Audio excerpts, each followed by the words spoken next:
Welcome to Apple Arcade Plus, the show where you get to hear from the people behind Apple Arcade games. I'm Tim Chen, host of the show.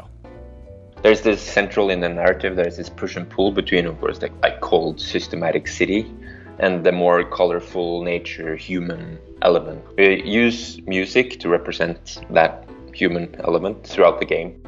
Welcome back to Apple Arcade Plus. My guest is Adrian, the creative director for the Mosaic.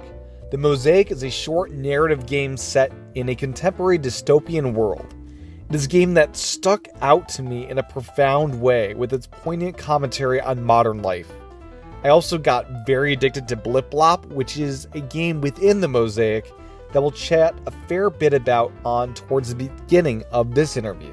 As a reminder, the very best way to support this podcast is to leave a review in Apple Podcasts. This podcast is still very new, and the more signals you can send to Apple to promote this podcast in search, the better. So if you have left a review already, thank you very much. It is greatly appreciated. If you haven't left a review yet, I'd really appreciate it if you can send just a few minutes of your time to do just that. You can send feedback to me at applearcadepodcast@gmail.com. The website is applearcadepodcast.com. And with that, here's my interview with Adrian, all about the Mosaic. Enjoy.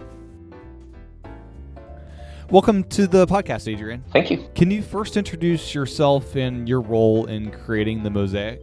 Yeah, of course. I'm Adrian. I work as the creative director on Mosaic at Grillby Studio. I was involved in most aspects of the game, I guess, in like a director type role.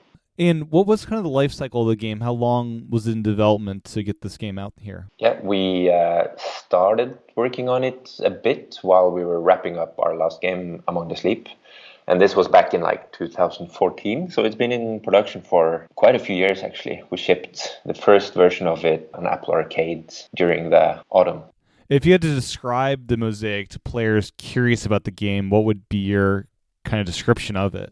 It's kind of a strange, compact narrative adventure game set in this modern dystopian city where your character is living a monotonous and repetitive life, commuting to work in this cold and overpopulated city. And then as you start kind of poking a bit around and exploring, some strange things start happening. And I guess I shouldn't spoil too much more.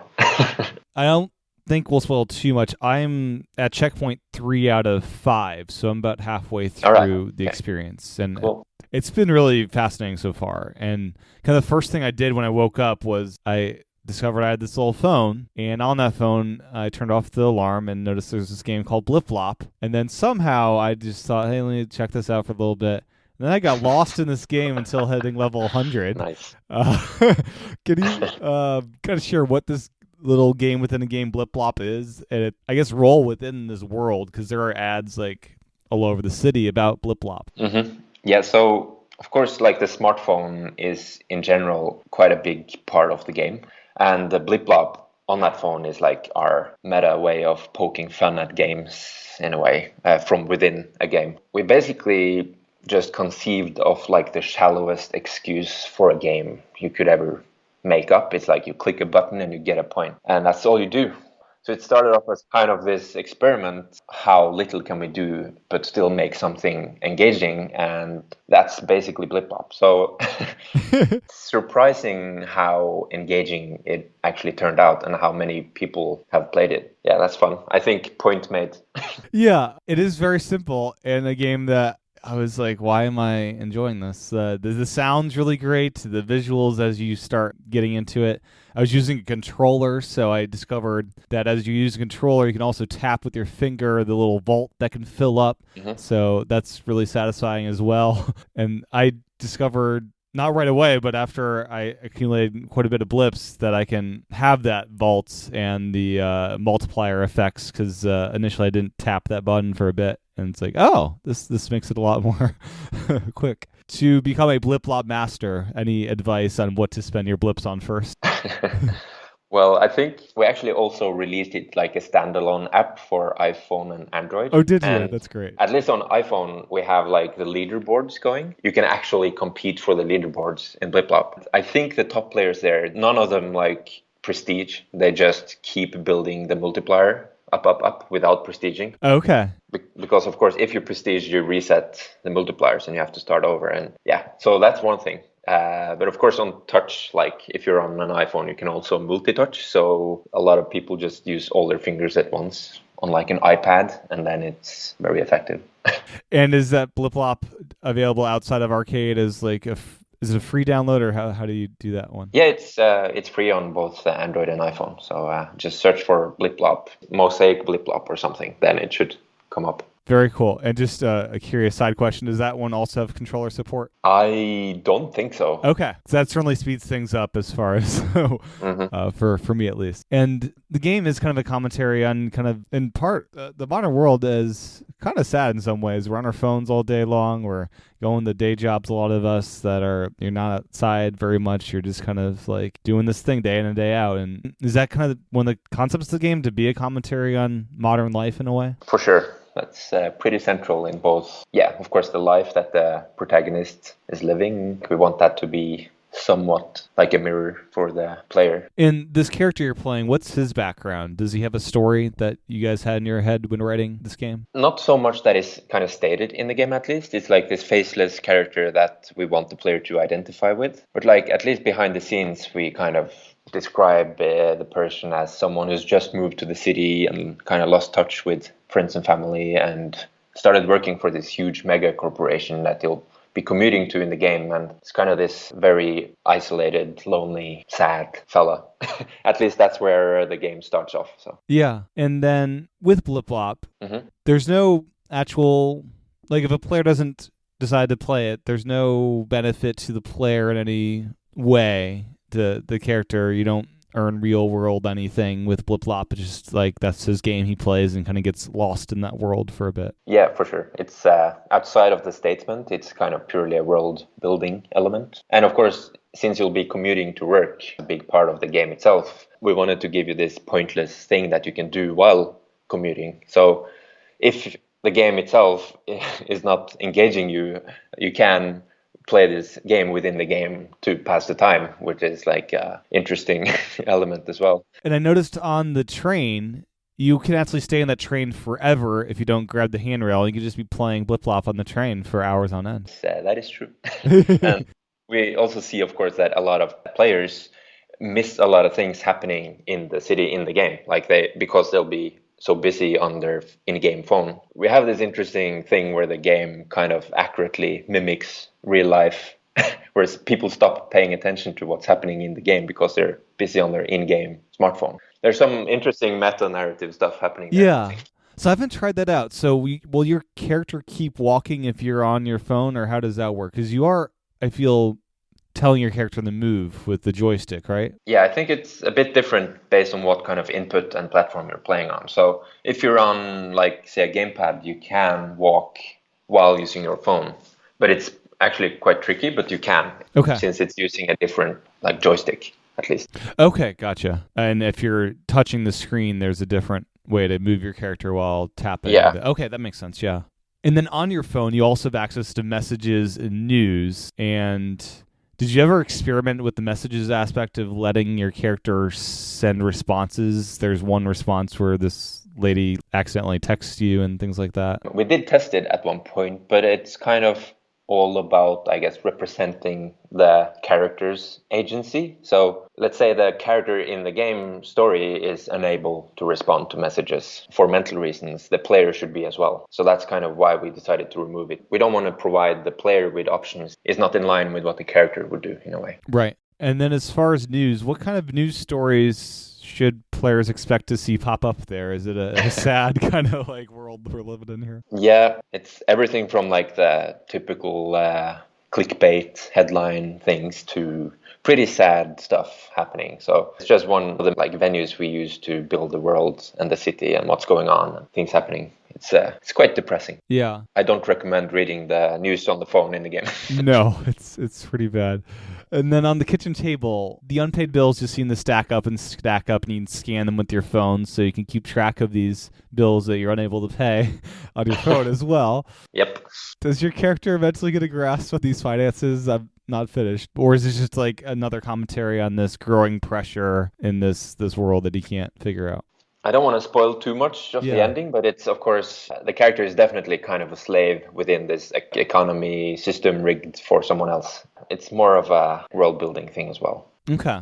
And then I opened the fridge, as one would do, and I noticed completely empty, and my character doesn't seem to eat during the day. So this seems in pretty stark contrast to modern world, where food is in excess and people often combine stress work with eating unhealthy, overly processed fake food, and that does not seem to be the case in this world. What's kind of the commentary on food? Is it just purely, I have no money, so I'm not going to eat at all? Not really, but I guess it's more about, like, there's some processed food containers around, and there's some advertisements for these processed food products around in the city as well. And throughout the game, at least, in your apartment, like garbage and dirty dishes and stuff will kind of stack up. So we're indicating that the character eat, but it's kind of purely out of necessity and not for pleasure. So like the fridge is a very clinical way, I guess, to show that in a way. Yeah. It's more this empty machine rather than a thing for pleasure in a way. Right. Yeah. He doesn't cook for fun. And yeah, I'll have to pay attention to that and going forward and seeing all the kind of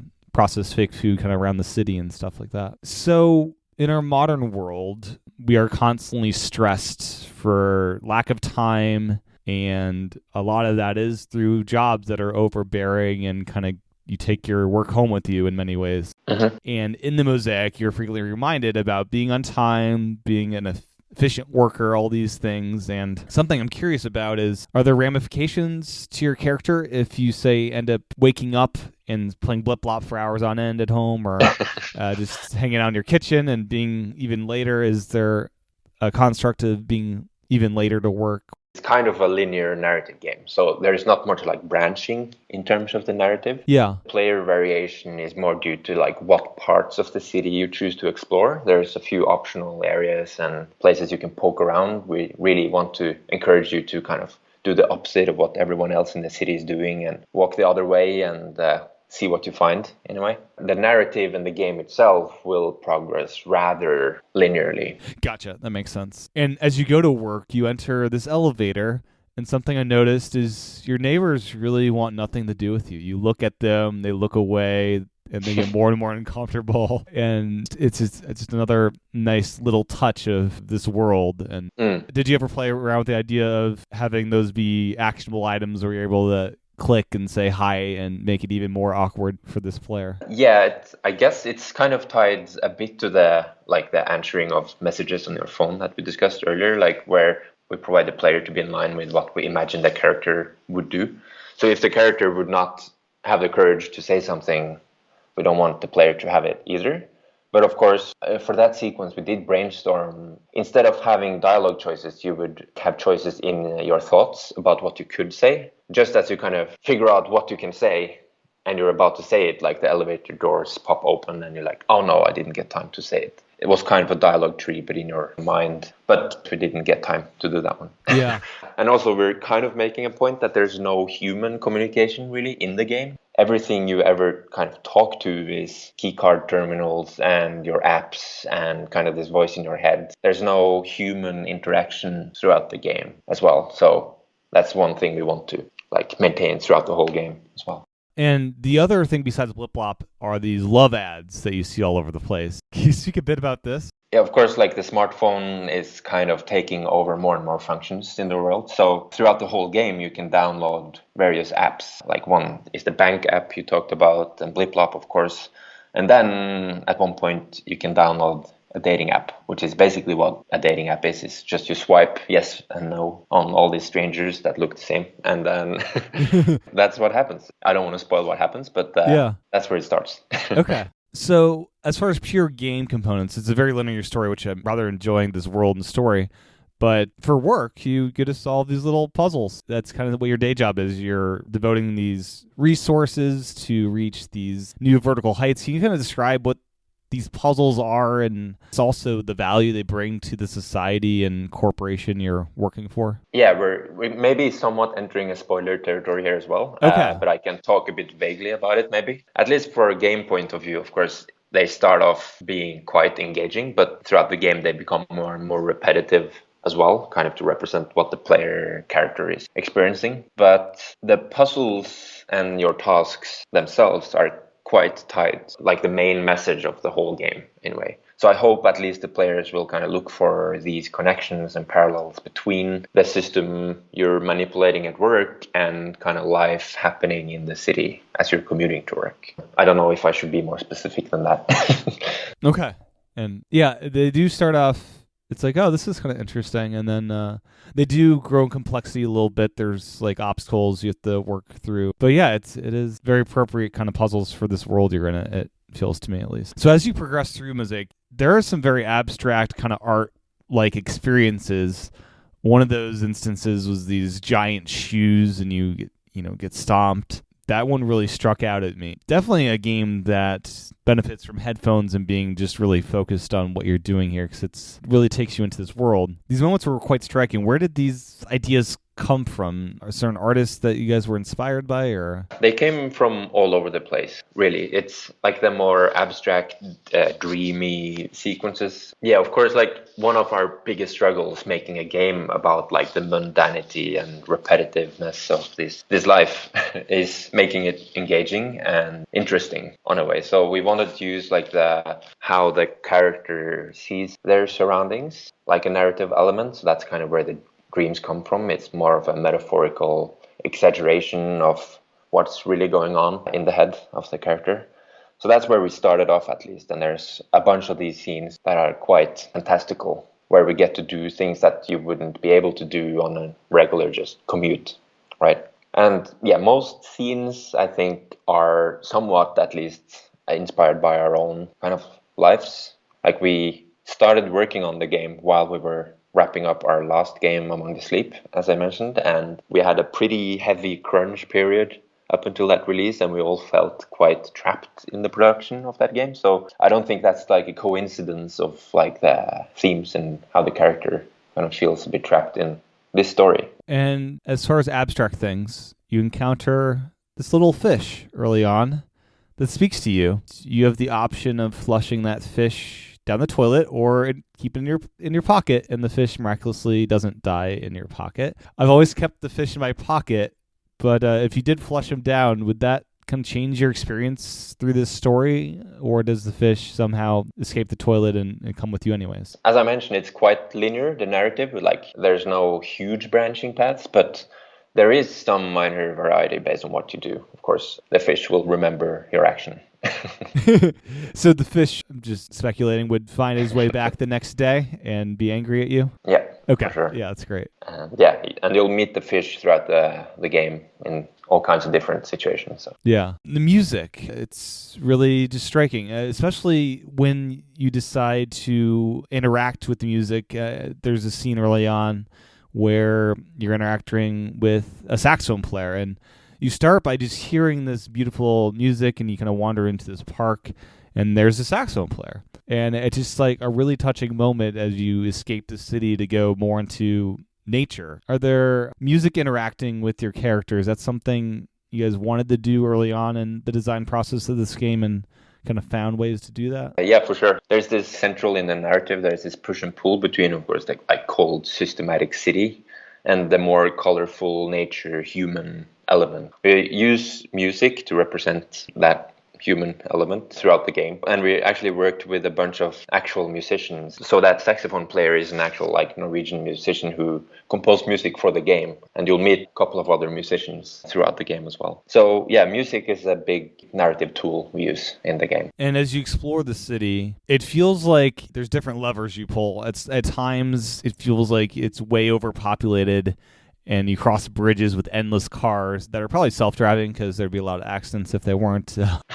But then as you're walking around, you encounter some very empty parts of the city. When do you decide to pull those levers of endless hordes of people versus having your character isolated and alone? We want the game to have these more action-heavy scenes and more isolated scenes to make it more dynamic and interesting. You have very different areas you explore and walk through. In some scenes, we really want you to feel like a claustrophobic little sheep being herded along in this huge crowd. And then in another one, we want you to feel completely alone and isolated and lonely. In general, when we do it, it's more, I guess, tied to the progress in the game. Like you'll see when you're playing through it that it starts off being quite calm and quiet. You're all alone in your apartment, and then you go out in the suburbs and it's quiet, lonely. There's some people, but not that many, and then it just escalates and escalates and escalates. Towards the end of the game, it gets pretty crazy. So there is this ramp up throughout the game to build intensity as well. And then something I noticed is your character does stand out with just the colors he wears. Was that done just to aid